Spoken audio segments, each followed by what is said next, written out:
On May 21st, 1872, Henry Ellis Warren was born in Boston, Massachusetts. He was the son of Henry Warren, a woolen merchant, and Adelaide Louisa Ellis Warren. Henry's sister Louise was born 2 years later in 1874. His family moved to the suburb of Newton Center in 1880, when Henry was 8 years old. Henry's family lived with his grandfather and namesake, Roland Ellis. Mr. Ellis had served in the Massachusetts legislature and was considered a leader in Boston affairs during his time. He grew up in the north end of Boston, where his family was friends with Paul Revere. The Ellis family pew was directly behind the Revere family pew in the new brick church. Henry would later credit much of his own success to the influence of his grandfather. It was Mr. Ellis who taught Henry how to use tools in a barn behind the house. It is said that Henry would spend time in the barn every day, tinkering and learning, setting the stage for what was to come. Even as a child, Henry was an inventor. He figured out a way to feed his family's chickens without having to go to the chicken house in the early morning by designing a mechanism that tipped over a bucket of feed when he pressed a button by his bed. Henry's parents adored him and supported his ambitions from the beginning. When he was a little older, they installed a small experimental laboratory in his home. It was in this laboratory that Henry's interest in working with timekeeping mechanisms first began. In 1884, the Warren family was touched by tragedy. Henry's sister Louise died from scarlet fever. She was 10 years old. Henry was 16 at the time. Louise was his only sibling. In the fall of 1890, Henry enrolled in Boston Tech, known today as the Massachusetts Institute of Technology, and began taking courses in electrical engineering. Still living at home, he attended the Unitarian Church in Newton Center, where he formed a young people's society with Homer Loring, his second cousin and close friend. Homer's family was a banking investment family. All of Henry's brilliance was also pretty much funded by Homer. So it was a match made in heaven. I mean, yeah, they were friends, and yet one had the money and the financial know-how and acted as more or less a silent partner. And Henry, of course, had the ideas and knew how to make things work and would question how things worked and how to make them better. Homer was the first president of the society, followed by Henry after a year or two. The secretary of the group was Edith Smith, who befriended the boys and would eventually marry Henry 17 years later. To his very, very close friends and his early friends, he was known as Harry. So Harry and Homer had already been involved in a very successful transformation of the Saginaw, Michigan railroad system, where there was a failing railroad, and they went out there, and in order to increase ridership, they proposed building an amusement park at one end, and then the ridership going to the amusement park helped the railroad.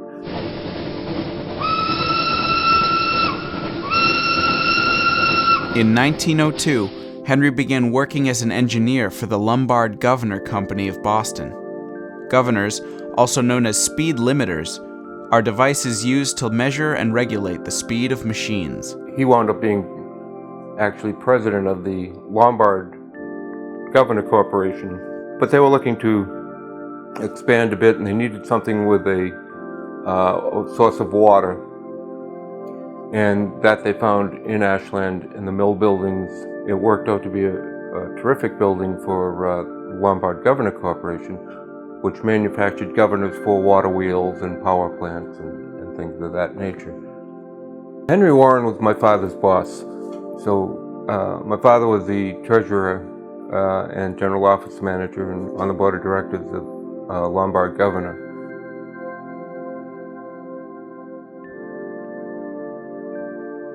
He came by horse from when he first started up his business in Ashland. He went from Newton to Ashland on a horse.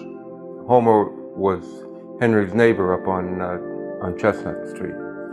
And they both pretty much arrived in Ashland at very close to the same time.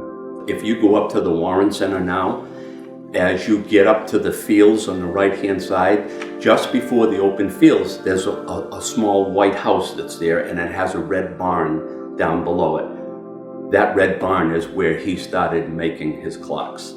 Henry had started his gear company first up in the red barn and got working on the clocks, and with Homer's investment, they basically founded the Warren Clock Company. That's the house that he put his office in. And that's where he first started to do his marketing of the company. Henry formed the Warren Clock Company in 1912. It started out by building and selling battery-operated clocks. Before this, clocks were either wound or run by weights. And then the clocks would run, but they'd only run maybe 8 hours a week, and he had to rewind them all the time. So then he decided, well, let's try something else. So they went to electricity. The minute it hit, they had a lot of problems in the beginning. People think that Henry Warren invented the electric clock. Henry Warren did not invent the electric clock. What he invented was the first electric clock that kept proper time. Electric clocks had been invented but weren't able to keep time correctly. Henry Warren set out to fix this. And what happened was other engineers, other scientists, other inventors invented electric clocks. But they didn't keep the right time. They kept losing time. And they thought it was the problem of the clock. So Henry Warren invented this electric clock, and it also didn't keep the proper time. Henry began by creating a basic motor and connected it to the hands of a clock using tiny gears. He spent weeks observing this clock, which was connected to the Boston Edison system. He found that the clock was off as much as 10 to 15 minutes per day. He decided, I don't think it's the clock problem. I think there are other problems. Henry realized that the problem was not with the clock itself, but with the consistency of the electrical current powering the clock. And so he put an electric meter on the lines coming into his house, and come to find out it was 60 cycles, and then it was 47 cycles, and then it was 63 cycles. And so he said, that's the problem, it's not the clock. In an interview from the Boston Herald in 1936, Henry said, "One day, after verifying my records, I telephoned the Edison power station and said as tactfully as I could that the frequency at that time was in error approximately half a cycle. I was politely told that according to their instruments, it was correct. Then I suggested that the standards must be in error, which probably made the operator at the end of the wire think I was foolish. Nevertheless, this unusual message from a stranger was taken seriously, and I learned later that the meters at the power station were rechecked with laboratory standards." So he invented a governor that would watch this cycle and keep it exactly at 60. And when he invented this governor to take care of it, obviously Boston Edison bought it, and from that point on, electric clocks kept the proper time. Once he controlled it to a steady 60 cycles, then everything was just fine. Henry's synchronous timer kept clocks accurate all over the country. Many schools and buildings in and around the Ashland area benefited from having a master clock. That's huge. It's like Edison making the electricity, and Henry made it usable. So generation number 1 was Warren Clock Company. Generation 2, on the clock face, it says Warren Telecron. Generation number 3 says Telecron. In generation number 4, General Electric Telecron. My father worked at Henry's shop up at the Warren farm. And then my mother and father's house, the lot that it's built on, was purchased from the Warrens. He had his own private projects going on at the farm, apart from the stuff that was going on at the Telecron. And so Henry apparently hired certain people from the Telecron to come up and work in his shop on his private projects, and my dad was one of those. With the help of General Electric, a factory was constructed in Ashland for the Warren Telecron Company. One day at church, I asked Mr. Warren, could you tell me the definition of telecron? And he said, yes, it's time from a distance. Soon other factories were built in Worcester, Massachusetts, 20 miles west of Ashland. In 1946, the company was changed to Telecron Incorporated, and a few years later, they merged with General Electric. In 1947, Henry was honored in a nationwide radio broadcast by the Associated Electric Companies of America, and there it was said, "It is estimated that over 95% of the electric lines in the United States, and most of those elsewhere, are controlled by Warren master clocks." By 1933, electric clock production and sales in proportion to all clocks had risen from less than 2% in 1916 to over 60%. Henry adapted his synchronous motors for many other uses and developed other devices for frequency control. In his lifetime, he was granted 135 United States patents. He was, without a doubt, the largest employer in town. I was told once that he employed about 60% of the population in town. The three major industries in town were all Henry Warren's: Fenwal, Lombard, and Telecron. The Fenwal Corporation was made up of a bunch of his neighbors, and they were coming up with different designs for fire detection and fire techniques and fire awareness techniques. And he was counseling them on some of their operations and some of their designs. Henry became a founder, stockholder, and director of Fenwal, and was instrumental in having it located in Ashland.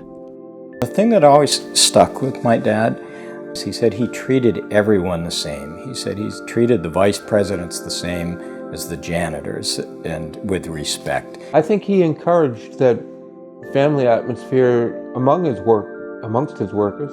At Lombard also had, like their bowling league, and they were encouraged to play together as well as work together. Every time he had a Thanksgiving in the factory, he had over, probably at the peak, he had 500 or 600 people working in that factory. And he gave everyone a turkey at Thanksgiving and everyone a ham at Christmas. Everyone. And that was just, the depression wasn't over yet, but it was getting better. A lot of people were in a poverty mode, and he was trying to help them all with all this kind of handout. And anytime you needed anything, he'd get it for you. At the time, Ashland obviously was a very small community, and the fire department was an all-call department, of which I was a member. And there was also a member on the department. His name was Donald Mellon, who lived on Chestnut Street. But he worked for Henry Warren, and he was one of his close confidants and assistant.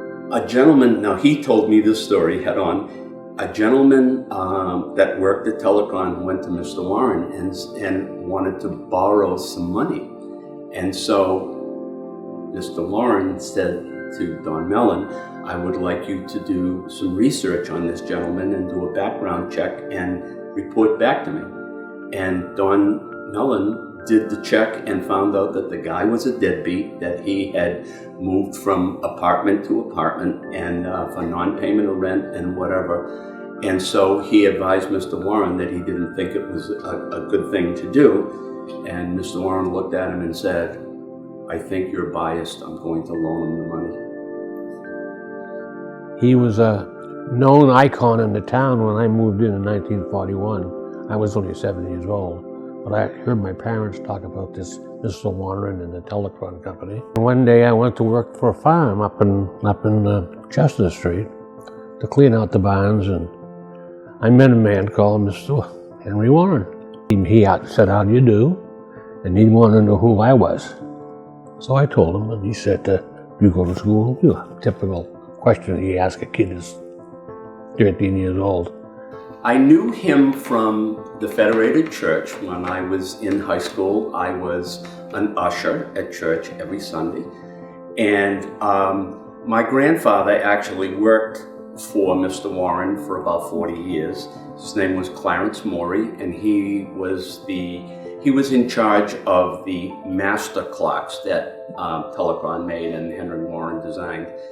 And so, for some reason or other, when he found out that I was Clarence Morey's grandson, he evidently took a liking to me because we had 4 ushers in the church, and Mr. Warren would only let me sit him down, and his process was that he would pull up in his vehicle in front of the church, and he would let his wife out at the front sidewalk, and she would come up, and he would take his car and go over to behind Town Hall and park.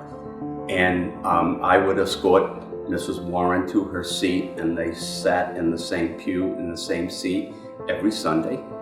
And she always wore a beautiful hat with decorative design all around it. She was very quiet and a very petite woman. And then he would come in, and he was always dressed in a suit, and no matter what the weather, it could be the finest day of the summer with a prediction that it was going to be wonderful for several days, and he always wore half rubbers on his shoes. And I'm, in this day and age, I don't think anybody has even seen them, but he always wore half rubbers no matter what. And he would come in and he would be very quiet. And if I was escorting someone down to sit down, he would wait for me to come back. So he didn't want anybody else to seat him. And if by chance, between the time that Mrs. Warren sat down and he came in, someone else sat in the seat, he would ask me to kindly ask them to move. So I would have to go in and say, "Excuse me, sir, that's Mr. Warren's seat, and I was wondering whether or not you would mind moving so he could sit next to his wife." And it worked. He was very involved in town government, and not in a big way, a pushy way, a flashy way, but he was involved. He was the selectman for the Ashland Board of Selectmen, I think, for a term. He loved the town, no ifs, ands, or buts. He was the water commissioner when town water was brought into Ashland. He was a troop leader for Boy Scouts. Actually, he was involved with the Ashland Boy Scouts being incorporated. He was their first acting secretary of that group. He was involved with the Girl Scouts and helped them to acquire the land up across the reservoir from where he lived. He was very involved with the 4-H Association as well. Henry was involved with Ashland acquiring Stone Park. The town forest was definitely Henry's work. He was also very instrumental in getting the post office built in Ashland. The post office being where it is because of Telecron. The post office needed much more space because they were shipping so much out of Telecron, and he was involved in acquiring that land as well. My mother informed me that in 1946, Henry decided that Ashland needed a beach. So he went to the reservoir, which he owned at the time, and he said, carve out just where the falls are, where the falls go down to the water aqueduct. He carved out a whole area that was about 200 feet long, and he wanted the trees all removed, sand, benches, and blah, blah, blah, everything like that. And so he went to the town meeting and says, I'll give you the beach, I'll give you the benches, I'll give you the areas for the picnics, but I want you to put the road in. He said, I'll give you permission to come out down the hill with a road so you can pick out the area to put a parking lot for cars. Town turned him down. They were very quiet people, and I didn't see a lot of interaction between the other parishioners and the Warrens.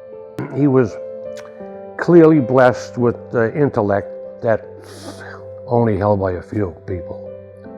He was brilliant. He could look at something and see the solution. Most people have to work towards the solution. He could see it. Never liked the crowd. The crowds he'd go to say hello, and then he'd disappear in a minute. His mind was always going, and he very quiet, never made any noise. He was a very quiet gentleman. The town, I think, is a typical small town. They were a little envious of Henry. Henry had buku money that he never showed. I mean, his house looked like it was a 17th century house, as it was.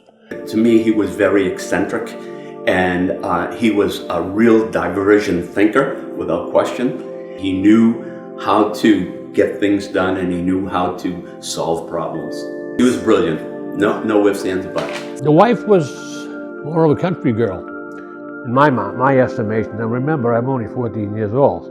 But when I first met her, she offered me a glass of water. I was mowing the front lawn or the side lawn, one of the two. And she said, Miss Boy, she called me.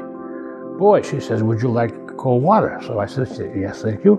And I went as far as the porch, and she came out. She had this hood with a little white visor on it, and it tied under her chin, and she had a long white apron that hung down below her knees. And she was in the kitchen working and cooking. And that was what she came out and gave me a glass of water. A couple of days later, I was still doing the same lawn, and she even gave me a sandwich. But she was very, how do you do, and very, very gentle person. And one you'd like to give a hug to now and then. She was a very sweet woman and very kind to my mother and to my sisters and to our whole family. When I was growing up, I just remember Henry as always wearing powder blue sneakers. And I just, as a kid, that struck me as odd that, a very distinguished gentleman wearing a suit would be wearing powder blue sneakers, but that's what he did. And he had this great, probably 1950, 52 Oldsmobile that was powder blue. I'm sure you might have heard stories about Henry either bringing his car into Boston and taking the train back, or bringing his car downtown and then walking home, and then he'd get home and realize he didn't have his car, and he'd call up his secretary, Annie Thurston, and Annie would get the car, drive it up to the house, Henry would give her a ride back down and then go home with his car, hopefully this time. So that was quite common. He had been known to come back from Boston on the train and say that somebody stole his car. He had a very interesting habit of carrying 3 carrots around in his jacket pocket, up in here where you normally carry a handkerchief. He had 3 carrots all the time. So he must have munched on those and had triple eye vision. At one point in time, Ebbers had some type of a contest. It was a drugstore here in town, for those who might not remember Ebbers. And they had a contest, and I don't quite know how you qualified for the points, but you could win a Kodak Instamatic camera, a Brownie, and I wanted that so badly. And Henry used to go into Ebbers quite a bit, and through his help, I wound up winning this camera. We had events in Town Hall at that time. Upstairs in Town Hall, there was a stage where the Selectman's office currently is, and that's where the school plays would be held. A fellow who lived here in town many years ago, back in the 20s and 30s, Bill LaForce, related a story to me, and this is his words, Bill's words. They had the movies at the town hall. Movies were upstairs. 10 cents. Silent movie, Tom Mix. That lasted quite a while, but they used to have other stuff there. They'd have plays and things. A lot of times, if there was a play down there, you'd go down and stand outside.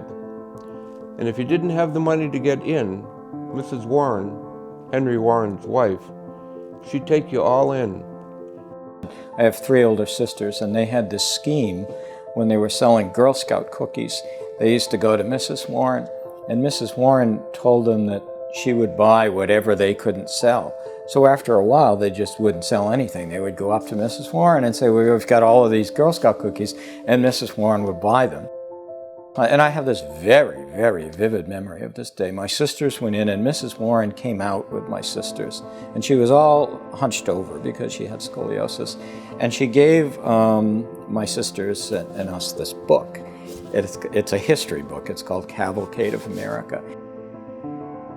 From my father, I learned that Henry always felt that giving to the community was very important to him. That was an essential part of him, was to give to the community. And he gave financially, he gave certainly with his time. Education was a love that he had, and obviously there's the Warren's Foundation, the Warren Scholarship, which has been for years and years and years, which has been very successful.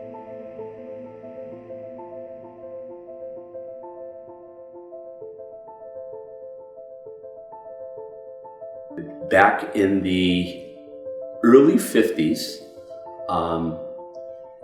Ashland was looking to build a new high school, and Holliston was looking to build a new high school, and Mr. Warren stepped up to the plate and offered the two towns a large parcel of land, probably the one that we just bought a short while ago from the Warren Center.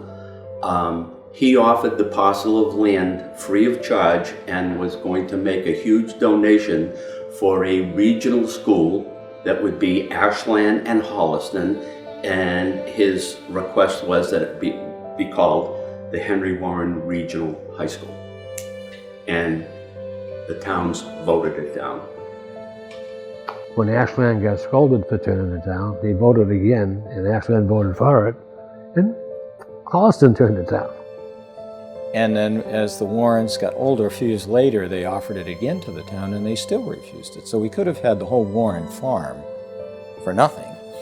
But, you know, in those days, a lot of Ashland looked like the Warren farm. Now it's just the Warren farm that looks like the Warren farm, and everything else is developed. But, you know, hindsight is 20/20.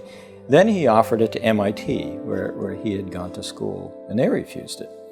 Everyone thought it would be Tufts for some reason or other, because when he grew up in that part of Boston, and he had some association with Tufts. But Northeastern was the first school in the country that went co-op. And Henry liked the fact that co-op gave a lot of kids an opportunity to work and go to school at the same time. I guess it was the engineering school that did it. So he gave it to the kids' school. He called it the kids' school because everybody went there by subway. They didn't have their own car or their own bus. They either drove, thumbed, or got a subway ride. Henry donated approximately 40 acres of the Warren farm to Northeastern University in 1967. Mr. Warren, he must have liked trees, because when I was clearing in the Warren woods, we uncovered all of these fruit trees that we didn't even know were there. I wouldn't be a bit surprised that if he were alive today, he could walk through his land and tell you every species of tree that was there. In no means do I mean that Henry Warren didn't care about people, but he did. But I believe that Henry Warren cared more about the trees on his farm and the grass on his farm and the fields on his farm. I used to work at the Warren Center when I was in college, and when I didn't want to do anything, I would ask Rocky Bemis, who was the manager at the time, to tell me a story about Henry Warren. And Rocky was a great storyteller. He said whenever he couldn't find Mr. Warren, he always knew where to find him, that he was sitting in this spring down, which is where Warren Road now sits, and wasn't there then, but Henry would walk through the woods and sit in the spring if it were summertime. And I think he lived very simply for a person that was so really famous, famous in his time. He lived in that house and then obviously bought all of that farmland, and they had a farm there. He also had an apple orchard down in the back. He had cows on the farm and had so-called cow hands that ran the farm for him or whatever, but he just, like I say, that was his thing. He used to grow trees on it, just apple trees and pear trees and thus, and then he had animals. He had some chickens, some ducks, and milk cows. He had probably about 12. And they used to provide milk for the community. He used to give milk to the pasteurizer, and then they'd come back in quart containers, and he'd bring them down to the poorhouse or wherever they distributed milk for the children and the families that didn't have much. The famous Henry quote, "Life outdoors in the beautiful country halfway between Boston and Worcester, in the town of Ashland, is the nearest approach to heaven that I know." He wrote that for an article he wrote for the 50th anniversary from his graduation of MIT. Henry died on September 21st, 1957, at 85 years old. The last of his patents was issued just 11 days before. 14 years after his death, the Ashland Selectmen declared May 21st to be Henry E. Warren Day in the town of Ashland.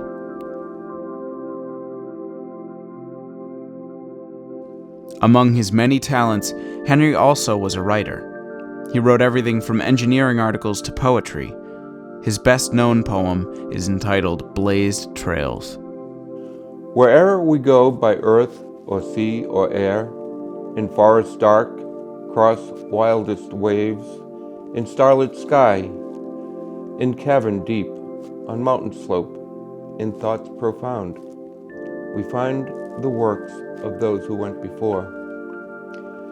The marks we know or quickly learn, a broken twig, a pile of stones, a notch in bark, a beam of light, a special sound, a map, a compass true, the lightning's voice, momentum's laws, the place of stars above. These guides are true. We shall not fail to reach our journey's end if we but follow them. They serve to mark the path of all who choose to pass that way, for good or ill. We reach their goal and pass beyond, thanks to the strength we've saved. A debt to them we owe, when at the end we scan the way o'er which we passed. Our silent prayer is uttered there. God bless the men who blazed the trail. I think the town of Ashland doesn't appreciate what he did for his country. When people ask me, where is Ashland? And I say, it's where the Telecron clock was invented. I think everyone should have a very strong appreciation for that gentleman and what he did for this community.